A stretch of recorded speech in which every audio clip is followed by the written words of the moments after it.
अस्सलामुअलैकुम my YouTube family, कैसे हैं आप लोग। उम्मीद करती हूँ आप लोग खैर खैरियत से होंगे और खुशबाश होंगे। एक नई सुबह और एक नए व्लॉग के साथ आप लोगों के सामने हाजिर हूँ।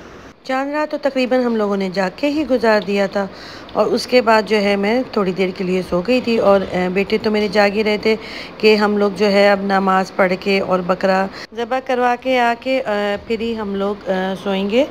तो बस फिर वो लोग नमाज़ पढ़ कर आ गए थे और उन्होंने कहा था कि फटाफट से अब जो है अम्मी हमें नाश्ता वगैरह दे दें और नाश्ता करके हम लोग बकरे के पास चले जाएं। और नाश्ते में मैंने आज बनाया था शामी कबाब, साथ में थे पराठे और मज़ेदार से जो है वो कबाब बने थे। और नाश्ता करने के बाद बेटे जो हैं वो मेरे स्लॉटर हाउस आ गए थे और उन्होंने काफ़ी देर बकरे के साथ स्पेंड किया था। बकरे को वो टहला भी रहे थे और फिर उसे खाना वगैरह भी खिलाया था और काफ़ी देर टाइम गुजारने के बाद फिर इन लोगों की बारी आई थी। हालांकि इन्हें जो कुर्बानी का टाइम दिया था वो सुबह 11:30 से 12 बजे के बीच का था, मगर काफ़ी टाइम लग गया था और वहाँ पे काफ़ी रश था और इसके अलावा काफ़ी शोर शराबा भी हो रहा था कि सबको टाइम पे बारी नहीं आ रही थी। तो करते कराते इन लोगों को भी 4 बज गए थे और 4 बजे तक वो लोग बकरी के साथ रहे और फिर जब कुर्बानी हो गई तो उसके बाद फिर वो कुर्बानी का गोश्त वगैरह लेकर घर वापस आए थे। गोश्त को मैंने टेबल पे फैला के पंखा चला दिया था ताकि इसमें हवा लगती रहे और करना भी यही चाहिए कि इसको हवा लगाने के बाद फिर फ्रिज वगैरह में रखना चाहिए। बस जिनका हिस्सा लगाना था वो मैंने उनका हिस्सा लगा दिया था और जो बांटने वाला गोश्त है वो मैंने बांट दिया था। मीठी ईद पे शीर खुरमा में हमेशा सुबह नाश्ते के साथ हम लोग खाते हैं और बकरीद में शीर खुरमा हम रात को खाते हैं। अब चूँकि मैं गोश्त वगैरह संभाल रही थी और गोश्त का काम वगैरह कर रही थी तो बेटी ने कहा था कि मैं शीर खुरमा बना लेती हूँ और बहू ने मेरी कहा था कि मैं आज हैदराबादी पुलाव बना लेती हूँ। आप गोश्त वगैरह संभालें और गोश्त वगैरह का काम कर लें। और ज़ावियार जो है वो भी थक हार के सो चुके थे और फिर मैंने भी सारा गोश्त संभालने के बाद मुझे क्योंकि कीमा वगैरह भी निकालना था तो मैंने सोचा था कि मैं जब ये सारे काम कर लूँगी तो फिर मैं कीमे वगैरह निकालने का काम कर लूँगी। खाना वगैरह लग गया था और बहुत ही मज़े का खाना बना था। पुलाव भी बहुत मज़े का था और शीरकुरमा भी बहुत मज़े का था। खाना वगैरह खाने के बाद फिर मैं किचन में आ गई थी और मैंने कलेजी को जो है वो उबाल के रख लिया था। उबालने के बाद फिर मैंने कलेजी का स्किन जो है वो उतार लिया था कि अब मैं फिर किसी और दिन कलेजी बनाऊँगी, क्योंकि ज़ाहिर है दोपहर को कलेजी बनानी थी, इतना टाइम गुजर गया था। तो अब फिर मैंने ये सोचा कि अब आज कलेजी नहीं खाएंगे और उसके बाद फिर मैंने कीमा निकाल लिया था। और ये वो मशीन है जो मैं लेकर आई थी, ये मैनुअल मशीन है और बहुत ही अच्छा इससे कीमा निकला था।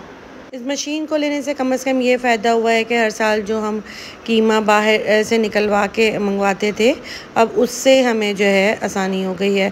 बस रात को फिर हम लोग काफ़ी देर जागने के बाद फिर सो गए थे और अगली सुबह फिर मैंने नाश्ता वगैरह बना लिया था। और मेड तो मेरी 2 दिन से छुट्टी ही कर रही क्योंकि उसने ईद की छुट्टियां ली थी और आज के दिन तो मुझे बहुत सारे छोटे छोटे काम निपटाने थे क्योंकि कल मेरे यहाँ दावत है। तो मैंने सोचा था कि काफ़ी सारे काम जो है वो आज मैं कर लूँगी और फिर दावत वाले दिन जो है मैं खाना बना लूँगी।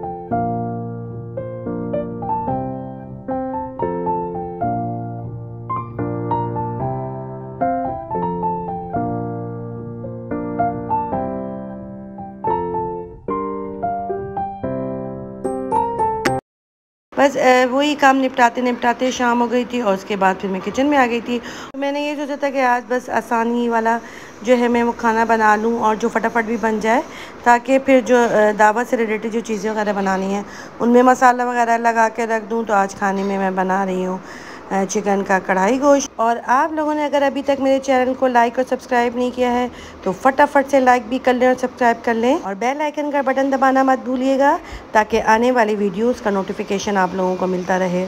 बस कढ़ाई गोश्त भी मेरा रेडी होने वाला है और जब कढ़ाई गोश्त रेडी हो जाएगा तो उसके बाद हम लोग खाएंगे खाना।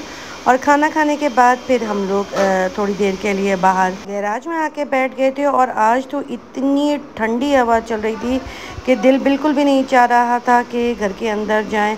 बस काफ़ी देर हम लोग बाहर बैठे रहे और फिर जावियार तो बहुत ही इंजॉय कर रहा था और जावियार तो बल्कि नीचे बैठ गया था और नीचे बैठ बैठ के जो है वो गाने गा रहा था और कह रहा था कि बस मुझे अंदर नहीं जाना है और बाहर ही बैठे रहो। तो बस हम लोग बाहर बैठे हुए थे, फिर बाहर ही आके हमने चाय पी लिया था। और आज तो जावियार फुल मस्ती के मूड में आ गया था और वो जो है कह रहा था कि बस यहीं बैठो और मेरे साथ मिलके गाना गाओ। तो पता नहीं क्या वो अपनी आवाज़ में ही गाने वाने गा रहा था और गाने वगैरह गाने के बाद जो है काफ़ी हम लोग भी इंजॉय कर रहे थे।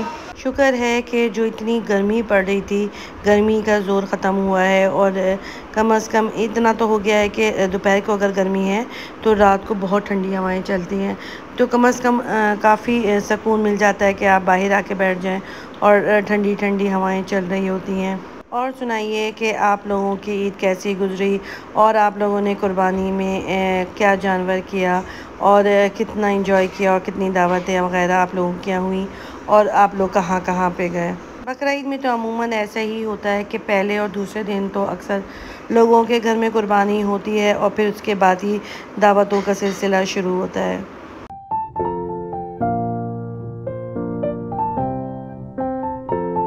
काफ़ी देर जावियार के साथ खेलने के बाद फिर मैं किचन में आ गई थी क्योंकि मुझे किचन में बहुत सारा काम था और कल दावत थी तो थोड़ी बहुत दावत की तैयारी करनी थी।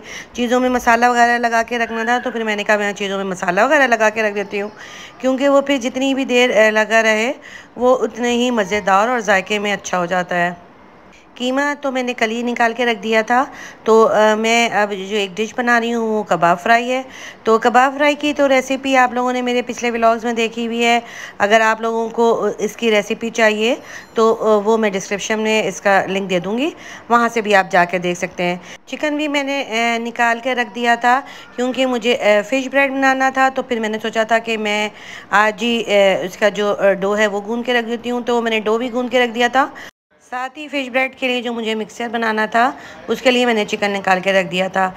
मैं कबाब फ्राई में मसाला लगाने के बाद फ़िश ब्रेड के लिए जो मैंने क्यूब्स में चिकन काटा हुआ था उसमें मैं मसाला वगैरह लगाकर इसको भी रख दूँगी। और उसके बाद फिर मैं चरखे में मसाला लगाऊँगी। चरखा को मैंने पहले ही धो के उसको रख दिया था और धोने के बाद फिर मैं इसमें मसाला लगाऊँगी। अगर मसाला वगैरह लगाने का काम एक दिन पहले ही कर लिया जाए तो इससे ये होता है कि चीज़ों में टेस्ट भी अच्छा आ जाता है और काम करने में भी काफ़ी आसानी हो जाती है। वरना फिर तो बहुत ज़्यादा ही लोड पड़ जाता है कि उसी दिन मैं मसाला भी लगाऊं और उसी दिन मैं सारे काम करूं तो फिर काफ़ी लोड पड़ जाता है। टिक्का मैंने निकाल लिया था। इसमें फिर मैंने दही डाल दिया था और दही के बाद मैंने उसमें 3 चम्मच जो है अदरक लहसुन का पेस्ट डाला था। अदरक लहसुन का पेस्ट डालने के बाद मैं इसमें टिक्का मसाला डाल दूँगी।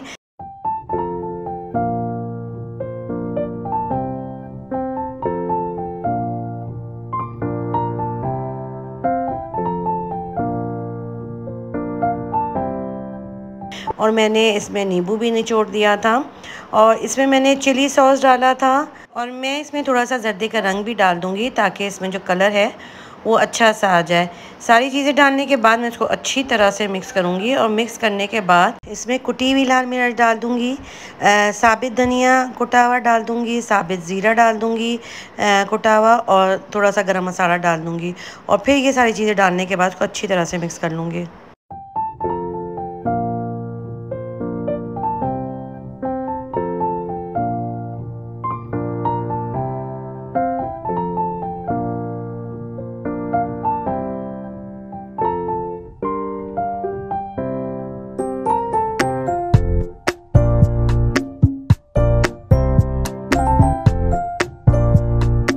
मसाला मैंने अच्छी तरह से मिक्स कर लिया है।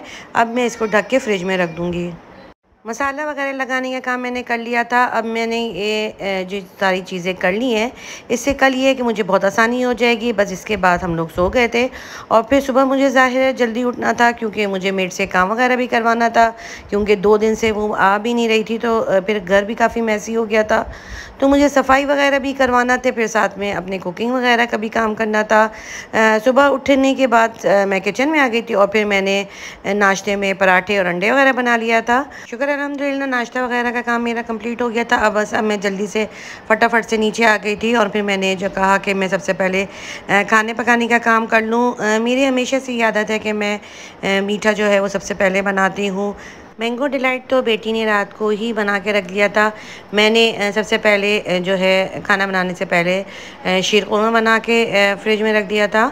उसके बाद फिर मैंने निहारी का गोश्त चढ़ा दिया था और मैं मटन की निहारी बना रही हूँ। मैं निहारी सबसे पहले प्याज ब्राउन करती हूँ और ब्राउन करने के बाद फिर मैंने इसमें गोश्त डाल दिया था और गोश्त डालने के बाद उसको मैं थोड़ा सा भूनूंगी और भूनने के बाद मैंने फिर इसमें अदरक लहसुन का पेस्ट डाला था और अदरक लहसुन का पेस्ट डालने के बाद मैंने इसको अच्छी तरह से भून लिया था और भूनने के बाद फिर मैंने इसमें निहारी मसाला डाल दिया था।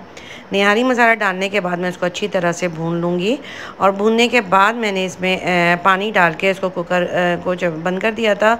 और जब मेरे निहारी रेडी हो गया था तो अब मैं इसमें थोड़ा सा जो है आटा डाल दूँगी और आटा डाल के मेरा जो ग्रेवी है वो थोड़ा सा गाढ़ा हो जाएगा और उसके बाद में एंड में जो है मैं हल्की आंच कर दूँगी और हल्की आंच करने के बाद मेरी मज़ेदार सी निहारी जो है वो रेडी हो जाएगी। आज तो कुकर का काम बहुत ज़्यादा था क्योंकि मटन का गोश्त वगैरह था तो उसको गलाना भी था, तो इसकी वजह से सालन निहारी का बनाने के बाद मैंने वो निकाल दिया था और अब मैं जो है वो धुआं दही गोश्त जो है वो बना रही हूँ मटन का। और मैंने इसमें जो है गोश्त ले लिया था मटन का और इसमें मैंने डाल दिया था नमक, मिर्च, हल्दी, गरम मसाला, अदरक लहसुन का पेस्ट, प्याज, टमाटर, साबित धनिया उसको मैंने कूट लिया था, सफ़ेद ज़ीरा उसको भी मैंने कूट लिया था।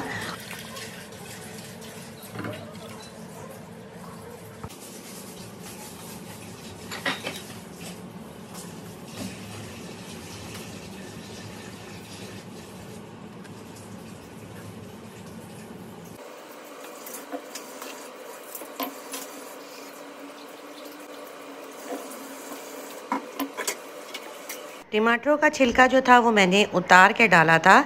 ये सारी चीज़ें डालने के बाद मैं कुकर का ढक्कन बंद कर दूंगी और जब 20 मिनट के बाद जब मैंने अपना कुकर खोला था तो गोश्त मेरा गल गया था और गलने के बाद मैं इसको भून लूँगी और इसमें मैंने ऑयल भी डाल दिया था और इसके बाद अच्छी तरह से मैं इसको भूनूंगी और भूनने के बाद जब इसका पानी सूख जाएगा तो मैं इसको फिर रख दूंगी क्योंकि इसका बाकी का जो काम है वो मैं शाम को करूँगी। इसमें फिर जब भुना हुआ होगा तो इसमें फिर मैं दही जो है उसका पानी निकाल कर उसके ऊपर डालूँगी और उसके बाद मैंने प्याज ले ली थी कच्ची वो डालूँगी, हरा धनिया डालूँगी, पुदीना डालूँगी और हरी मिर्च डालूँगी। इसी तरह से इन सारी चीज़ों की मैं अपने मटन के ऊपर 2 तह लगाऊंगी और 2 तह लगाने के बाद फिर मैं इसको डिश आउट करूँगी। अभी मैंने इसका आधा काम किया है क्योंकि अगर मैं अभी से दही और सारी चीज़ें डाल दूँगी तो वो सब चीज़ें जो हैं वो सालन में मिक्स हो जाएगी और बिल्कुल एंड में मैं इसमें कोयले की जो है वो धुनी दे दूँगी। इसमें बहुत ही मज़ेदार सी कोयले की जो है वो खुशबू आएगी। ये 2 सालन रेडी करने के बाद और शीरकुरमा रेडी करने के बाद फिर मैंने मेड के साथ मिलकर सब सफाई वगैरह का काम करवा लिया था और इसके बाद जो है मैंने साथ में फ़ैन भी साफ़ करवाया था इसके साथ मिलके क्योंकि वो खड़ी हो गई थी सीढ़ी पे और फिर मैंने सीढ़ी पकड़ा हुआ था और साथ में हम लोगों ने मिलके कर लिया था। और इसके बाद सारे जो दावत की सेटिंग वगैरह वो भी कर लिया था। सफाई वगैरह करवाते और सारे काम करते हुए जो है और खाने की तकरीबन आधी चीज़ें बनाते हुए शाम तक का टाइम हो गया था। बस अब फटाफट से शाम के टाइम की कुछ चीज़ें रख दी थी कि अब वो शाम को बनेगी तो अब उसकी तैयारी हो रही थी। फ़िश ब्रेड वगैरह जो है वो भी बना के रख दिया था और ये दम वाला कीमा है ये भी रेडी होने वाला था और साथ में चरगा भी थोड़ा सा गलाने के लिए रख दिया था कि इस चरगे को जब थोड़ा सा गलाएंगे तो उसके बाद जो इसका मसाला बच जाएगा उसको भी भून लेंगे और भूनने के बाद जो है चरगा जो है वो रोस्ट हो जाएगा और फिर इसके साथ फ्राइज़ बनाने का काम था वो बिल्कुल लास्ट में करना था। बस बिरयानी जो है वो भी रेडी हो चुकी है और बहुत ही शक्ल से ही मज़ेदार सी ये बिरयानी लग रही थी। और ये बिरयानी मेरी बेटी ने बनाई थी। हम लोगों ने पहले ही डिसाइड कर लिया था कि कुछ चीज़ें मैं बनाऊंगी कुछ वो बना लेगी और इस तरह से मिलजुल के जो है वो दावत का सारा काम कर लेंगे। शुक्र अल्हम्दुलिल्लाह के सारा काम जो है वो रेडी हो हो चुका था, खाना वगैरह भी सारा रेडी हो चुका था। शामी कबाब मैंने तल लिए थे, फ्राइज़ वगैरह भी बन गए थे और मेहमान जो है वो भी हमारे आ गए थे। और गर्मी इतनी ज़्यादा थी और बहरिया का तो यही होता है कि सभी रास्ते एक जैसे होते हैं। तो बहनें भी मेरी जो है, हालांकि पहले भी कई दफ़ा सब लोग आ चुके हैं, मगर यही होता है कि फिर वो जो है ना रास्ता जो है वो भूल जाते हैं और फिर उनको पिन लोकेशन वगैरह भेजते हैं, फिर उसके बाद फिर वो ठीक जगह पे पहुंचते हैं। तो बस इसी तरह से हंसते हंसाते सब लोग जो है वो पहुंच गए थे और फिर वही मेहमानों से बातें करते कराते बस हमारा खाना जो था वो लग चुका था। और फिर हम लोगों ने खाना वगैरह खाया और बहुत ही मज़ेदार सा खाना बना था और माशाल्लाह से बहुत सारी चीज़ें बनी थी और हर चीज़ गरम गरम थी। तो मेहमानों को भी खाना खा के बहुत मज़ा आया और सब ने बहुत तारीफ़ की कि बहुत ही मज़ेदार खाना बना है। माशाल्लाह मेहमानों ने बहुत ज़्यादा इंजॉय भी किया और खाना भी खूब मज़े से इंजॉय करके खाया। खाना वगैरह खाने के बाद फिर मीठे का दौर था। ये तो मस्ट है। और मीठे में तो आप लोगों को पता है कि मैंने मैंगो डिलाइट बनाया था और शिरकुरमा था। मेरी सिस्टर जो थी वो केक लेकर आ गई थी, तो वो केक भी था। बस ये सारी चीज़ें खाने के बाद फिर चाय वगैरह का सेशन चला। कुछ फैमिलीज़ जा चुकी थी, कुछ फैमिली रह गई थी। तो बस फिर मेरी एक भांजी के हस्बैंड की जो है बर्थडे थी, तो उसका हमने केक कटवाया था और फिर सबने उसको विश किया था। उसके बाद फिर ये लोग अपने घर को चले गए थे। इसी के साथ दीजिए मुझे इजाज़त। अपना ढेर सारा ख्याल रखिएगा। अल्लाह हाफ़िज़।